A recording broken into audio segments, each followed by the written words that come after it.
Carinhosamente, eu quero te convidar para abrir a sua Bíblia mais uma vez, segundo domingo seguido. Mais uma vez nós vamos fazer citação à história de Mefibosete. Segundo Samuel, capítulo 9, versículos de 3 a 5, diz assim a Sagrada Escritura. Então Davi perguntou: existe mais alguém da família de Saul para que eu use da bondade de Deus para com ele? Ziba respondeu: ainda existe um filho de Jonatas, aleijado de ambos os pés. Então o rei perguntou: e onde ele está? Ziba respondeu: ele está na casa de Maquir. Diga comigo, casa de Maquir. Isso, grava esse nome. Ele está na casa de Maquir, filho de Amiel, de Lodebar. Então o rei Davi mandou trazê-lo de Lodebar, da casa de Maquir, filho de Amiel. Vamos orar. Querido Deus e amado Pai, queridos irmãos, semana passada nos foi apresentado aqui, ou para aqueles que são conhecedores do Velho Testamento, foi relembrada, mas para quem não conhecia, nos foi apresentada uma rica história do Velho Testamento, que curiosamente e belamente desmente aquela ideia errônea, teológica, de que graça é coisa de Novo Testamento e que lei é coisa de Velho Testamento. Isto é uma máxima espalhada no meio cristão protestante há décadas, mas é uma falácia, porque a Bíblia de ponta a ponta é repleta da graça e da ação poderosa e salvadora da graça do nosso bom Deus. Amém, meus irmãos?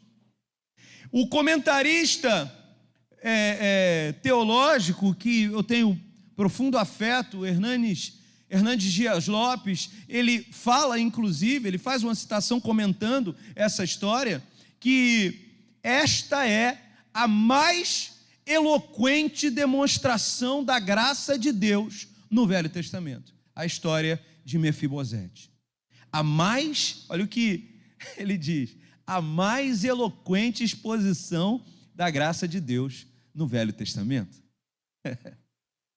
E este homem demonstra para nós que Deus pode sim fazer, que Deus pode sim transformar, que Deus pode sim pegar alguns que tudo indicava que a vida deles seria uma derrota, e Deus faz uma virada na vida dele e eles conseguem experimentar uma novidade de vida.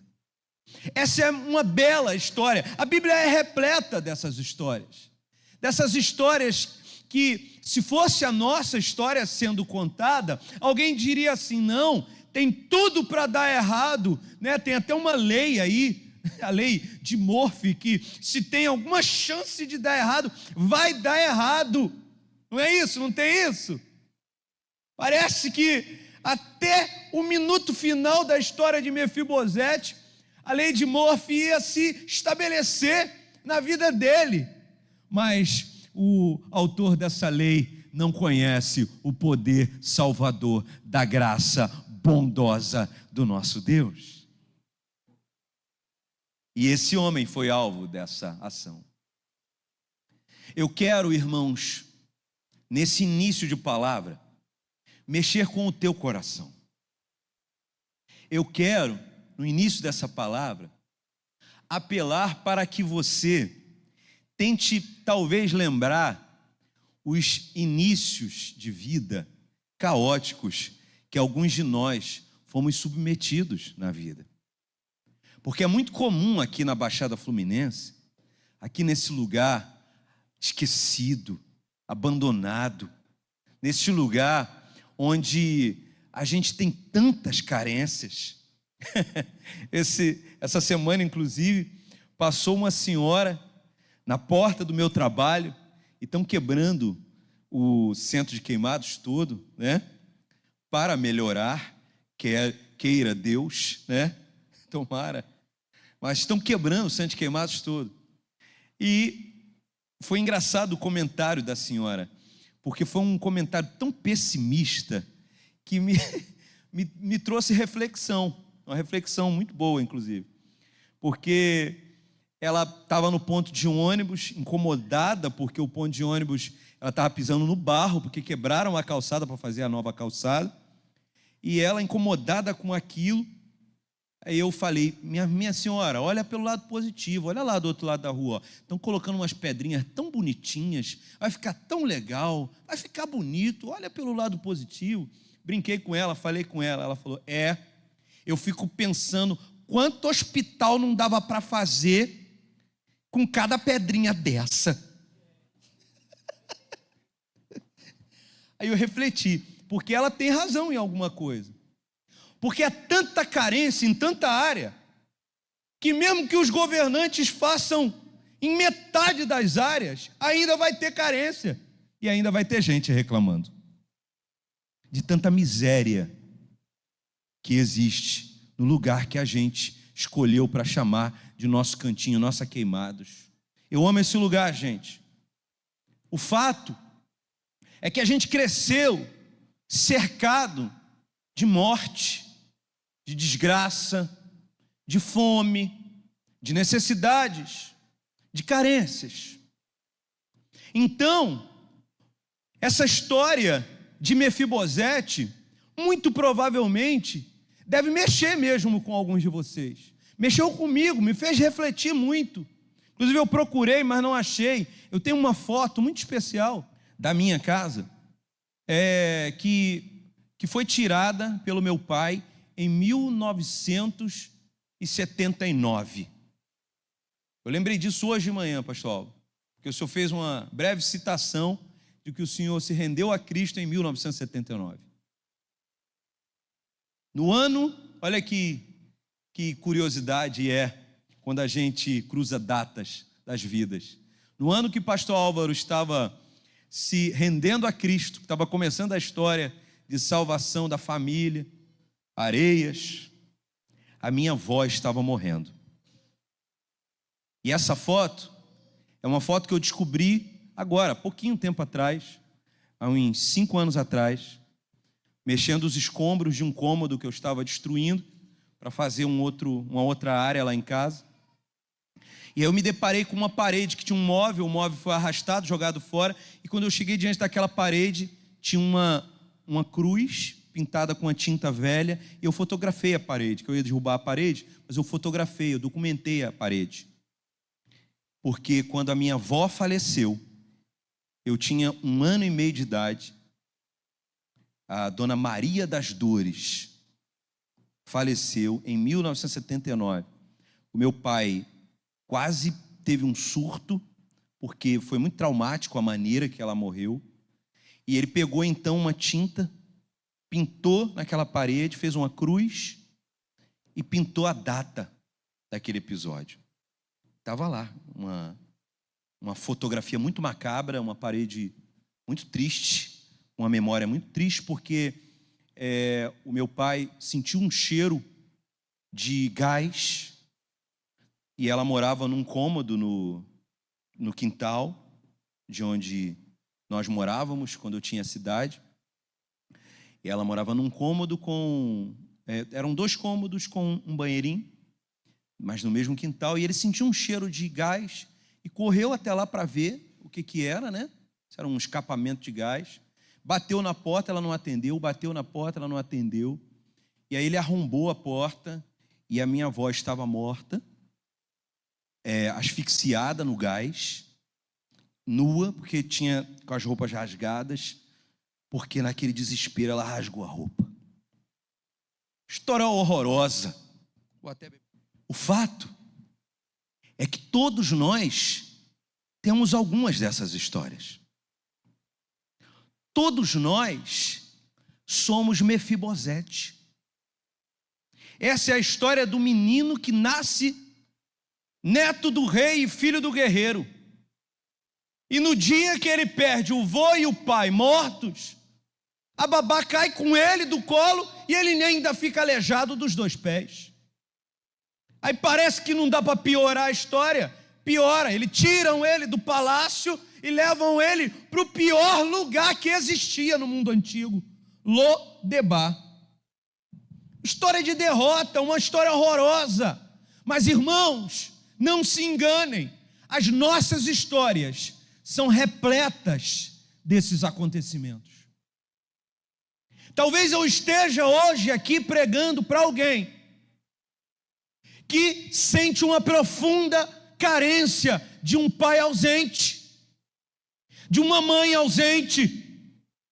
Talvez eu esteja pregando aqui para alguns que sonharam quando tinham 15, 18, 20 anos ter uma vida e se surpreenderam agora aos 30, aos 40, talvez aos 50, talvez aos 60 anos de idade, vivendo uma vida que não é nem a sombra do que você sonhou. Quem sabe eu esteja pregando aqui para pessoas que vivem um conflito diário, tentando vencer a solidão, a tristeza. A depressão nunca foi uma doença tão falada e tão atual. Todos somos, em alguma instância, Mefibosete. Um garoto que tem a sua caminhada interrompida. Dias Lopes também vai dizer nessa citação, a história de Mefibosete, que esta é a apresentação da graça do Velho Testamento mais eloquente, porque assim como o homem caiu, Mefibosete se perde, não consegue mais trilhar o próprio caminho por conta da queda, assim como Adão, assim como eu, assim como você.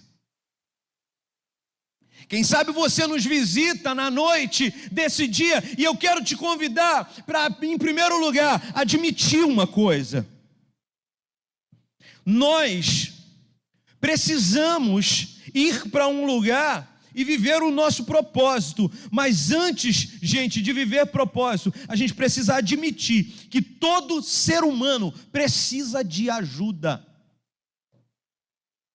A coisa mais linda em Mefibosete, que nos assemelha à humanidade, a Adão e a cada um de nós como pecadores de natureza adâmica, é que nós, se a gente for solto, gente, na vida, e se a gente tentar trilhar a nossa caminhada, vai dar ruim.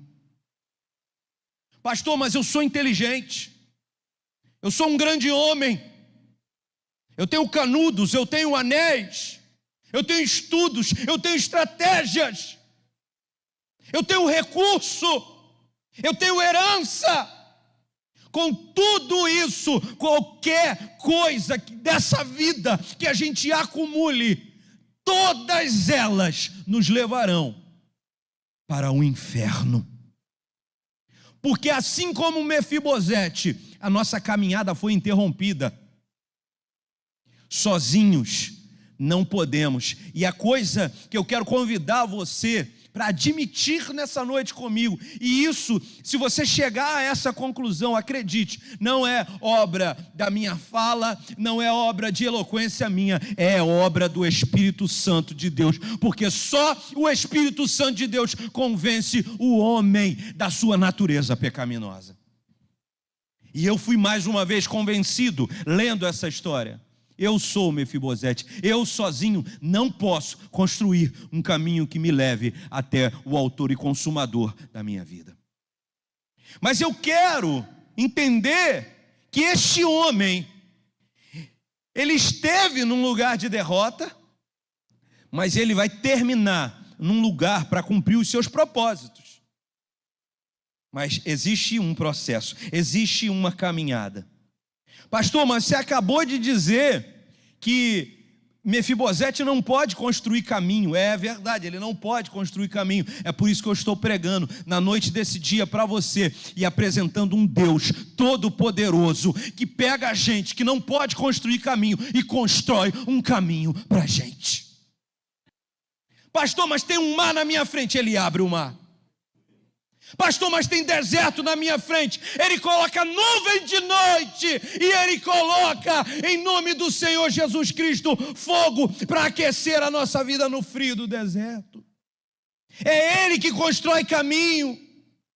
O relato bíblico vai dizer que de dia o sol era quente, tinha uma nuvem. O sol era quente, tinha uma nuvem para descansar e proteger o coco dos crentes. E de noite, frio ou beça, o que tinha? Fogo, uma coluna de fogo para aquecer. Eles passaram décadas no deserto.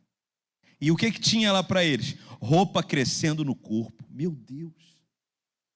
Poucas coisas me causam tanta admiração quando eu leio o relato bíblico do povo no deserto. Sandália crescendo no pé, gente. Roupa crescendo no corpo. É muita doideira. Obrigado, meu Deus. Porque Deus ainda faz a mesma coisa nos nossos desertos. Ele ainda constrói caminho. Quem crê, dá um glória a Deus. Deus ainda constrói caminho onde não tem. Ele constrói e abre porta que nem existia. Ele abre a porta, mas tem um caminho. E o caminho que eu quero dar ênfase nessa noite é o caminho do cuidado. Porque tem uma personagem que eu não citei semana passada. Eu citei muito rapidamente, e foi de propósito, porque eu queria citar essa personagem hoje. E na hora da leitura eu pedi para que você repetisse o nome desse homem, para que ficasse gravado no teu coração, porque eu vou inclusive pedir para você repetir mais uma vez o nome dessa pessoa, para que fique gravado no teu coração, porque essa pessoa é um símbolo, ele é um desenho perfeito do que a igreja deve ser. Quando, pastor? Nesse tempo? Em todo tempo, meu irmão. Essa personagem é Maquir. Davi tinha, irmãos, um elo com Jonatas. Davi tinha uma aliança firmada com Jonatas. Ele tinha dito ao seu melhor amigo: olha, se alguma coisa acontecer, eu vou cuidar dos seus descendentes. Era uma aliança, era uma promessa que havia sido feita, capítulos para trás aqui, entre esses amigos. E o rei que tinha uma aliança com o pai, olha quantos elementos que nos lembram a nossa salvação na cruz do Calvário. Um rei que tinha um pacto com o pai, salva o filho. E ele, então, querendo colocar em prática a aliança e a promessa que ele tinha feito, ele chega para os seus, os súditos, e ele diz: será que existe algum descendente da casa de Saul, algum descendente de Jonatas, meu amigo, para que eu use da bondade de Deus? E aí, um dos homens ali faz uma citação, tem um, e olha, gente, presta atenção aqui nisso, quando ele faz a citação a Mefibosete, ele faz o que eu e você fazemos, já fizemos alguma vez, ou que talvez alguém já fez com você. Olha como Ziba vai fazer citação a Mefibosete, presta atenção, o texto sagrado fala assim, quando Davi pergunta, aí ele responde: tem um filho de Jonatas, morando lá em Lodebar, o Mefibosete. e ele é aleijado. Ele não anda, tá? Ele é aleijado. Mas Davi não perguntou nada sobre essa característica do rapaz. Mas Ziba reforçou isso porque, de alguma maneira, o ser humano, quando olha para nós, o ser humano tem mais facilidade para enxergar o nosso defeito, a nossa limitação. Muito provavelmente, quando a gente revela alguns sonhos para alguém, alguém vai diminuir o nosso sonho. Muito provavelmente, quando eu apresentamos lá na nossa família, aqueles que não nasceram na cultura cristã protestante, né? Quem se passou pela experiência da conversão e mudança de religião, né? Ou então vem do ateísmo para a religião. Quando a gente dá essa notícia, geralmente a família fala assim: fulano, crente, quero contar quantos dias isso vai durar. Vai durar não! Ele gosta muito da que desce redondo. Ele gosta muito da branquinha, da boa ideia. Teve uma vez, gente, muito engraçado. Pegaram minha mãe com uma garrafa de caninha da roça no mercado, gente. Pastor, sua mãe não era crente? Era, mas ela comprava, gente, caninha da roça. Aí eu... Pastor Álvaro, e era uma botijinha assim, era uma botijinha engraçada, gente, redondinha assim. Né? Você conhece a botijinha da caninha da roça? Tomara que não. Tomara que não. Aí pegaram, teve um crente que viu minha mãe, aí ela com vergonha. Eu falei: mãe, por que você comprou a caninha da roça? Porque minha mãe não bebia, gente. Ah, era para fazer pimenta, meu filho. É que ela fazia uma pimenta em conserva lá. Algumas pessoas usam azeite, ela usava cachaça, né? Ela conservava na cachaça. Era para fazer a conserva da pimenta dela. E aí a gente pegaram minha mãe com a garrafa de caninha da roça. Meus irmãos, o que mais vai ter é gente para duvidar do que Deus vai fazer na tua vida, ou do que Deus já está fazendo na tua vida. O que mais vai ter é gente para duvidar. Aí você vai dizer: não, mas Deus vai abrir um caminho. Não, mas Deus vai me mostrar um caminho. Não, mas Deus vai fazer. E alguém vai estar rindo, e alguém vai estar debochando. Mas creia, porque o Deus que fez é o Deus que ainda faz até hoje. Ele abre portas, Ele faz. Só que o lugar que ele estava era um lugar que dava do contra. Era um lugar que não ajudava. Onde ele estava? Lodebar. E ele estava morando na casa de quem? Na casa de Maquir. Diga novamente aí no seu lugar: casa de Maquir. Essa personagem bíblica, guarda ela no teu coração. Porque o meu sonho é que tivesse mais Maquir na casa do Senhor. Esse menino, segundo algumas leis de alguns lugares, poderia ser apedrejado e morto. Segundo o costume de outras províncias, ele ia virar mendigo. Pastor, mas ele não nasceu neto do rei, filho do guerreiro? Mas agora ele era uma pessoa que não podia se locomover. E nesse tempo, essas pessoas eram absurdamente separadas da sociedade. Mas existia um homem chamado Maquir, que decidiu fazer da casa dele um lugar de cura. Amém, meu irmão? Imagine um menininho, 5 anos, pouca coisa mais velho do que o meu caçulinha, que corre aí, a coisa mais linda do mundo. Que imagina o olhar de uma criancinha dessa que não pode mais correr, que não pode mais brincar. Não tinha mais futuro, não tinha mais esperança. Mas um homem chamado Maquir disse: não, eu vou chamar ele de filho. Eu vou criar essa criança. Ele vai ser meu filho. E na minha casa ele vai ser curado. Então, em primeiro lugar, casa de Maqui, igreja do Senhor, esse lugar é um lugar para a gente ser curado, para a gente olhar, ter a coragem de olhar para dentro, uma canção que a gente cantou, de dentro para fora, e dizer: Jesus, entra aqui no meu coração e cura.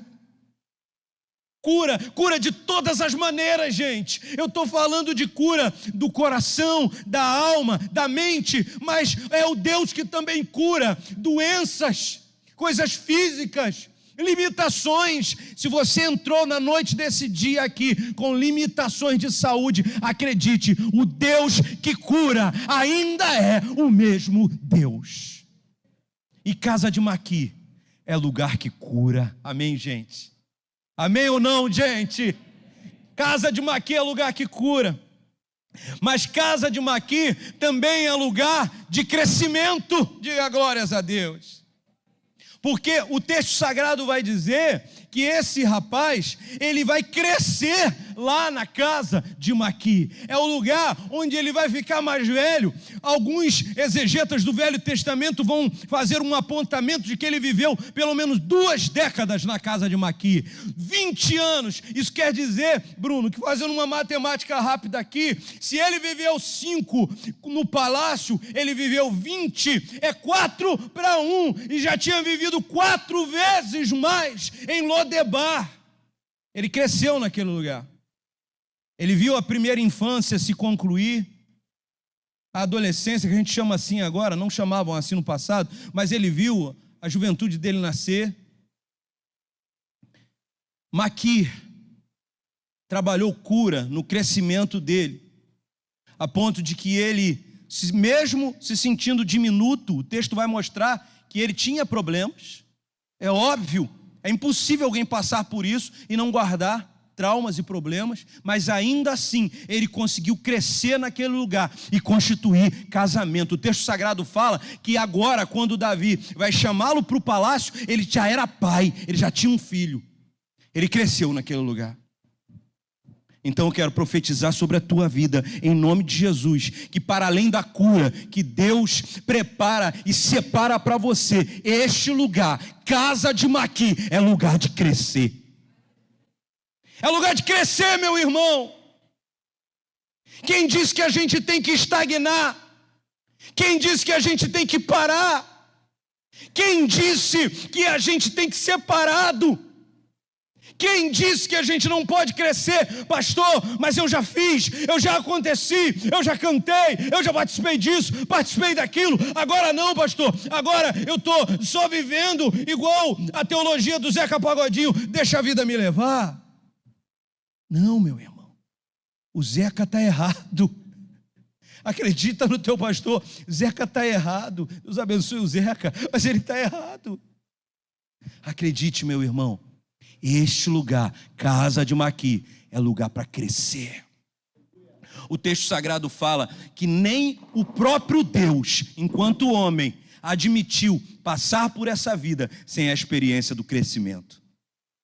Ele é colocado na terra criança e ele se desenvolve. E tem um texto muito emblemático, inclusive, que diz que ele crescia na graça e no conhecimento. Casa de Maqui é lugar de cura. Casa de Maqui é lugar de crescimento. Mas casa de Maqui é lugar de amparo. Amém, meu irmão? Irmão, a gente precisa de cura, a gente precisa crescer, mas é impossível crescer sem ser amparado. Igreja é lugar de ser amparado, é lugar de perdão, não é lugar de intriga, gente, não é lugar de arrumar confusão, não é lugar de problema, lugar de briga, lugar de ficar fazendo disputa, ficar fazendo, não, lugar de amparo. Maqui é o símbolo do Velho Testamento para amparo. Enquanto ninguém queria um menino aleijado que não podia andar, ele levou para a casa dele, ele cuidou, ele ajudou a curar, ele botou remédio no pé, ele passou remédio, ele abraçou. Quantas vezes aquela criancinha com 5 anos de idade não chorou porque não podia mais correr, porque não podia mais andar, mas ele tinha Maqui. Ele tinha um pai que amparava, que abraçava. Meu irmão, não tem lugar no mundo mais para você. Renda-se a Cristo e vem para um lugar. Pastor, mas eu não gosto dessa igreja. Vai para a Assembleia, vai para a Batista, mas encontra uma casa de Maqui para ser amparado pelo poder do Espírito Santo.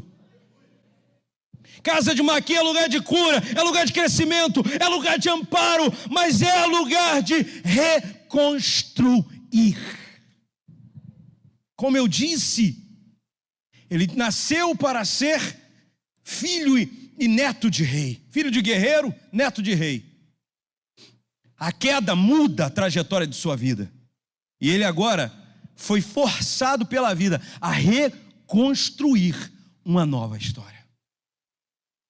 Eu não sei quantos de nós precisam reconstruir, mas se esse é teu caso, que este lugar seja lugar que você se sinta tão curado, tão crescendo, tão amparado, que você possa sorrir para o teu Deus nessa noite e dizer: ei meu Deus, eu creio, eu vou recomeçar, eu vou reconstruir.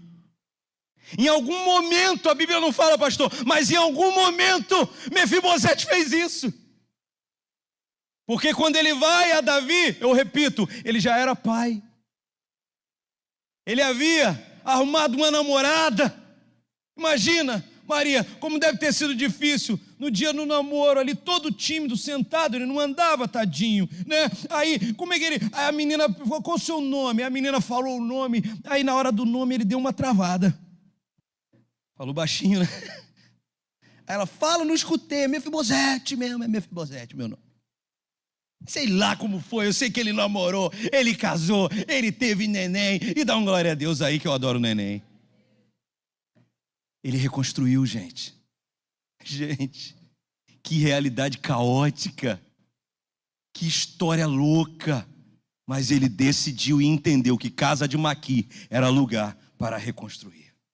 Amém, gente? Lugar de cura, lugar de crescimento, lugar de amparo, lugar de reconstruir, mas acima de tudo, casa de Maqui é lugar para ser resgatado. Porque este foi o lugar, o mesmo lugar que ele sofreu, o mesmo lugar que ele foi curado, o mesmo lugar que ele foi, que ele viveu o crescimento, a experiência de crescer naquele ambiente hostil, é o mesmo lugar que ele foi amparado, o mesmo lugar que ele teve de arrumar força, não sei de onde, para reconstruir a vida. Neste lugar, o rei deu uma ordem: vai buscá-lo. Porque eu, hoje, decido resgatar este homem. Quero profetizar sobre a tua vida na noite desse dia, no nome do Senhor Jesus Cristo. Mesmo que você esteja vivendo um ambiente que você precisa de cura, precisa de crescimento, precisa de amparo e precisa reconstruir a vida, acredite, o Senhor está vendo você, o Rei sabe que você existe e Ele mandou ordem na tua direção e a respeito de você, e a ordem é: tira ele de lá, tira ela de lá. Eu quero crer que a ordem do resgate já foi dada sobre a minha e sobre a tua vida. A ordem que vai tornar possível sair de Lodebar e voltar para a realidade do palácio. Mas por quê, pastor? Por que eu tenho que sair de Lodebar? Porque você não nasceu para viver em Lodebar. Lodebar é um símbolo bíblico de um lugar de miséria, de tristeza, de dor, de angústia. Esse homem nasceu para viver no palácio. A vida tira ele do palácio. Mas o rei, o único que tinha um poder para fazer isso, deu uma ordem. E ele é resgatado de Lodebar e recolocado à mesa do rei no palácio. Por quê? Ele esteve em muitos lugares para aprendizagem. Amém, meus irmãos? Glória a Deus. Quantos sabem que o lugar que você estava era necessário para Deus te curar? Amém ou não? Era necessário para você crescer. Era necessário para você aprender sobre ser amparado pela igreja. Era necessário para você ser reconstruído. Era necessário para você viver a experiência do que só o crente pode viver. A experiência de ser resgatado pela mão poderosa do Espírito Santo de Deus. Mas não nascemos para viver em Lodebar. Esse homem nasce para viver no palácio. Ele esteve em muitos lugares para aprendizagem, mas no tempo certo, diga no seu lugar, no tempo certo. No tempo certo, o rei o transportou para o lugar de viver o seu chamado. Para que ele foi chamado? Para que ele nasceu? Para quê? Para viver no palácio. E no tempo dele, no tempo do rei, no tempo certo, foi 20 anos depois, pastor, está demorando, passou uma década, pastor, está demorando, passou 2 décadas, meu irmão, nosso amado pastor Jorge, até o último dia de vida, né, o pai da Denise, o falecido esposo de irmã Tânia, pastor Jorge, até o último dia de vida orava pela cura do Anderson. Quem sabe na nossa vida, a gente vai passar a vida orando por causas e só vai entender por que Deus demorou ou não respondeu do jeito que a gente queria lá na eternidade. O fato é que mesmo que passe 1 década, 2 décadas e você esteja buscando, não quer dizer que o rei esqueceu de você. O rei tem um propósito e um lugar para a tua vida. O propósito e o lugar de Mefibosete era a mesa do rei. Ali ele estava pronto para viver os propósitos de Deus para a vida dele. E eu termino essa palavra perguntando para você. Mefibosete descobriu o propósito da vida dele. E estava no lugar certo. Foi transportado. Eu creio que hoje você está, nós estamos, no lugar que Deus queria que a gente estivesse. No lugar certo. Para quê, pastor? Para viver o propósito dele na minha e na tua vida. Feche os olhos e curve a cabeça, no nome de Jesus.